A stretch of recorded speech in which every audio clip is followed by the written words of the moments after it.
Quand on a un trou de mémoire, ou pour se souvenir d'un événement ou d'une chose qu'on n'a pas envie d'oublier, le meilleur moyen, ce n'est pas de faire un nœud dans son mouchoir, mais de passer à l'écriture. Et donc c'est quelque chose qui est connu depuis bien longtemps, et c'est ce qui nous permet de remonter très très loin dans le temps, puisque les débuts de l'écriture datent de moins du 3e millénaire avant notre ère. Aujourd'hui, je vous propose de remonter un petit peu l'histoire en suivant deux étapes importantes de la transmission de la Bible hébraïque. Alors, commençons par définir un petit peu ce que j'entends par Bible hébraïque. La Bible est d'abord un livre religieux des chrétiens pour la première partie. Donc la Bible hébraïque, c'est l'Ancien Testament des chrétiens qu'ils opposent au Nouveau Testament qui parle de Jésus et de ses apôtres. Et puis la Bible, c'est aussi le livre fondateur du judaïsme qui, eux, l'appellent entre autres par un acronyme Tanakh, qui en fait résume son contenu. Ta pour Torah, c'est les 5 premiers livres de la loi. Na pour Nabi, c'est les prophètes. Et le Ka pour Ketuvim, c'est les écrits qui englobent une quantité de livres de formes très différentes. Vous avez des prières, vous avez des chants, vous avez des écrits de sagesse, des histoires. Voilà. Et donc la Bible n'est pas simplement un livre religieux, mais c'est également un livre qui a formé tout l'imaginaire de la société ou de la culture occidentale. Et aujourd'hui encore, si vous allez au cinéma, pour les enfants qui ne sont pas levés encore ce matin, vous pouvez voir l'histoire du prince d'Égypte, qui, elle aussi, dans des détails assez précis, suit le texte de la Bible. Si vous allez au musée, vous allez pouvoir admirer des tableaux et des sculptures qui font référence également au récit de la Bible. Ici, vous avez le roi David en train de préparer sa pierre pour tuer le géant Goliath. Et puis vous avez, si vous l'avez certainement reconnu aussi, une peinture abstraite qui désigne aussi le roi David. Dans la littérature également, vous avez de nombreuses, la littérature contemporaine et puis des siècles derniers, vous avez également de nombreuses références à la Bible. C'est également le cas dans la musique, et encore dans les compositeurs contemporains, ici Steve Reich qui a repris en fait des psaumes bibliques qu'il a mis en musique, ou je vous ai mis aussi la couverture d'un disque qui vient d'être enregistré par l'ensemble vocal de Lausanne, Le Roi David d'Arthur Honegger. Donc la Bible, à la fois un livre religieux et à la fois une sorte de référence culturelle importante pour nous aujourd'hui. Et pourtant, ce livre est un livre qui a été composé il y a environ 2500 ans. Alors, comment cette transmission a été faite? Alors, la première étape,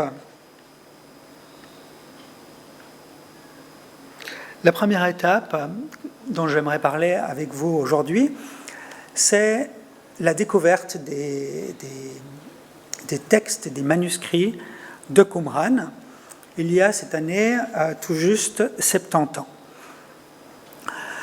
Vous voyez ici une grotte assez difficile d'accès qui a été en fait visitée par un bédouin qui partait à la recherche d'une bête, une chèvre ou un mouton égaré, et qui s'est retrouvé dans une grotte,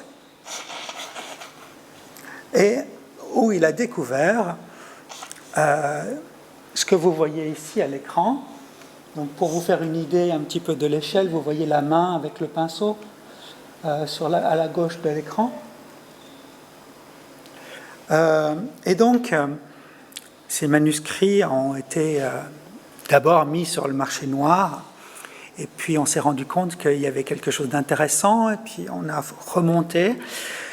Et puis les archéologues se sont emparés du sujet. On a retrouvé jusqu'à 12 grottes sur le même site qui contenaient ces fameux rouleaux. Alors ces fameux rouleaux, on en a trouvé dans des jarres en terre cuite. On en a trouvé des fragments très très très petits, dont il s'agit encore aujourd'hui d'essayer de reconstituer les puzzles pour savoir à quel manuscrit ils appartiennent. Mais on a aussi retrouvé des manuscrits quasiment intacts, comme ce manuscrit du livre d'Ésaïe, qui, une fois déroulé, fait plus de 7 mètres et qui contient l'ensemble du livre biblique d'Ésaïe. Donc cette découverte est importante parce qu'on en trouve plus de 200 manuscrits différents du texte biblique et quasiment tous les livres de la Bible. Il n'y a qu'un seul livre, le livre d'Esther, qui n'est pas attesté à Qumran. Donc qu'est-ce que ça nous montre ? Ça nous montre que ces manuscrits qui datent entre le 1er et le 3e siècle avant notre ère montrent qu'on a déjà rassemblé l'essentiel des livres de la Bible et qu'ils se présentent sous la forme de rouleaux séparés, qu'on en a aussi différentes versions. On a plusieurs rouleaux du livre d'Ésaïe, alors pas tous autant beaux que celui-ci, mais qui présentent des variations entre eux. Et donc on voit qu'il y a différentes traditions textuelles qui sont encore conservées côte à côte. Donc ça, c'est la première étape qui, en fait, nous permet de remonter au plus loin vers les débuts de la rédaction de ces textes.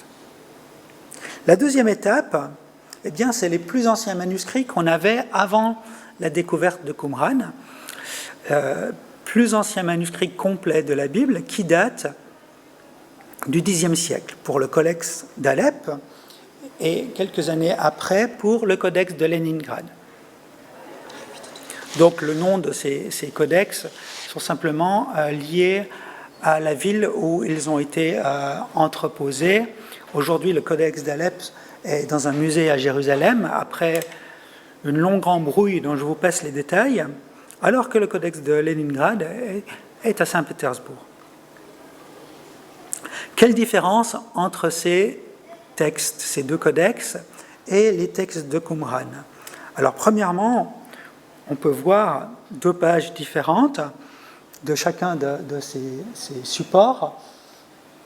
Vous voyez que le codex est bien organisé en colonnes étroites, avec déjà des notes en bas de page, des petites sigles sur les côtés, alors que dans les manuscrits de Qumran, vous voyez que les scribes n'hésitent pas à faire des petites annotations. S'il y a un oubli, on rajoute au-dessus du verset ou dans les marges. Donc, plus comme une forme de brouillon. Mais la différence la plus importante, elle se situe au niveau de l'écriture. Et vous allez voir que ça a un lien particulier avec le thème de la mémoire. En haut, vous voyez la première ligne transcrite d'un texte qui vient de Qumran, et le même texte en bas tiré d'un des codex. Vous voyez la différence, c'est que vous avez des sigles qui apparaissent dans le texte du bas. Alors qu'est-ce que c'est que ces sigles ? En fait, l'hébreu s'écrit uniquement avec les consonnes. Les voyelles sont uniquement préservées par l'oral. Donc on n'écrit pas en hébreu les consonnes. Aujourd'hui encore, en hébreu moderne, on laisse de côté les voyelles. Donc à Qumran, les textes ne sont pas vocalisés. Dans les manuscrits du Moyen-Âge, on a ce système de vocalisation qui apparaît. Alors pourquoi est-il apparu ? Tout simplement parce que l'hébreu n'est plus une langue courante, n'est plus une langue parlée. C'est une langue qui a été oubliée et qui, pendant plusieurs siècles, a uniquement été utilisée dans le cadre de la liturgie à la synagogue. Et donc, pour préserver la prononciation, parce que si vous changez les voyelles sur un mot avec simplement les mêmes consonnes, vous pouvez avoir des sens différents. Donc, si on ne note pas la vocalisation, on va oublier le sens du texte. Et donc, les massorettes, qui sont les sages qui s'occupaient de la transmission du texte et de leur copie, ont inventé un système d'écriture par des petits points et des barres en dessus et en dessous des consonnes pour préserver cette prononciation. Et c'est cette prononciation qui a été conservée jusqu'à aujourd'hui et qui a servi de support pour la transmission du texte et qui est traduit aujourd'hui dans les langues modernes. On a encore une image de la Bible de Luther, donc traduite au XVIe siècle, qui a utilisé les manuscrits que vous avez vus avant pour sa traduction.